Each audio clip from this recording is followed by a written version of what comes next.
Halo semuanya, selamat datang kembali di channel YouTube Andrew Buntu.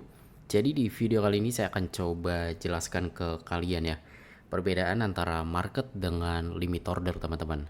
Dan sebenarnya ini bukan cuma berlaku di Indodax ya, tapi juga di semua exchange yang punya pilihan market dan limit order teman-teman. Jadi langsung aja, kalau kita masuk ke satu pair trading, ini saya pakai Indodax contohnya teman-teman.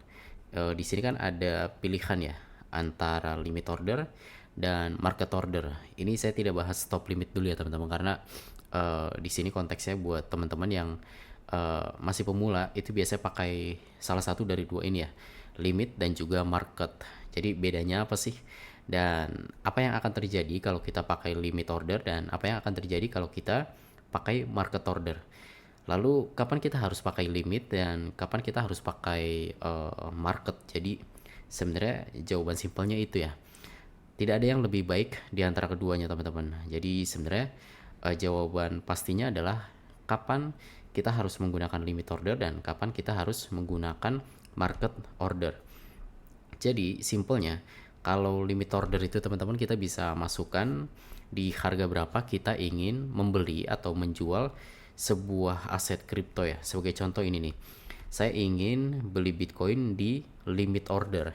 Di sini ada kolom harganya teman-teman yang bisa saya ubah ya. Karena posisinya di sini saya beli menggunakan limit order, maka secara otomatis saya harusnya ingin membeli di bawah harga pasar ya karena saya pilih limit order teman-teman. Harga pasar saat ini adalah 1,1 miliar. Maka saya seharusnya ingin beli di bawah harga market teman-teman. Jadi katakanlah misalnya 1 miliar pas ya. Kemudian di bawahnya tinggal dimasukkan aja berapa total yang ingin saya beli teman-teman. Klik beli. Jadi buat teman-teman yang belum tahu ya, limit order itu teman-teman, kelebihannya adalah kita bisa masukkan sendiri di harga berapa kita ingin beli atau jual sebuah aset kripto ya. Tapi kekurangannya adalah belum tentu dieksekusi teman-teman, ataupun kalau dieksekusi biasanya nunggu dulu ya, cukup lama sampai harga marketnya itu menyentuh ke harga yang kita inginkan. Dan selama periode menunggu itu, uang kita atau order kita itu akan di sini nih di open order teman-teman. Jadi akan mengantri di order book ya besar bersama dengan seluruh order dari pengguna lainnya teman-teman. Jadi itu enaknya, pertama kita bisa tentukan di harga berapa kita ingin beli atau jual.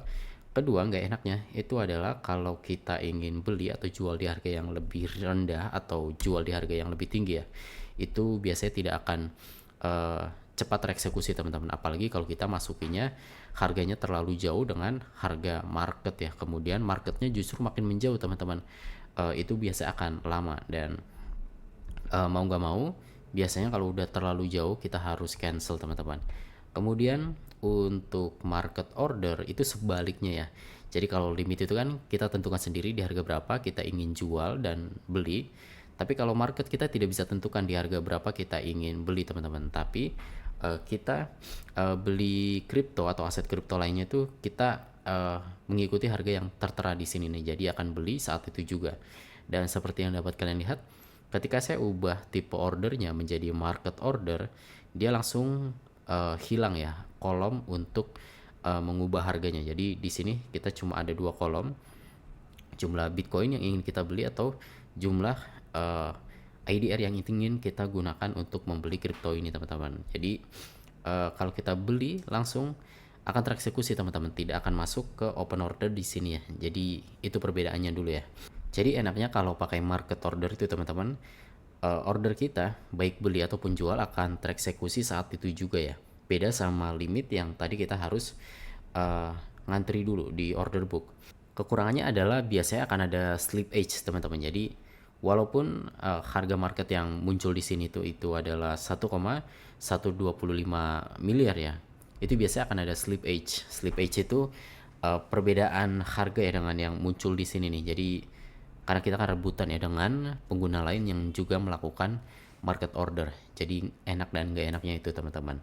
Nah, penjelasan berikutnya adalah lebih baik mana bang antara limit dengan market order. sebenarnya tidak ada yang lebih baik ya. Sebenarnya tergantung dari kapan kalian ingin menggunakan kedua tipe order ini gitu.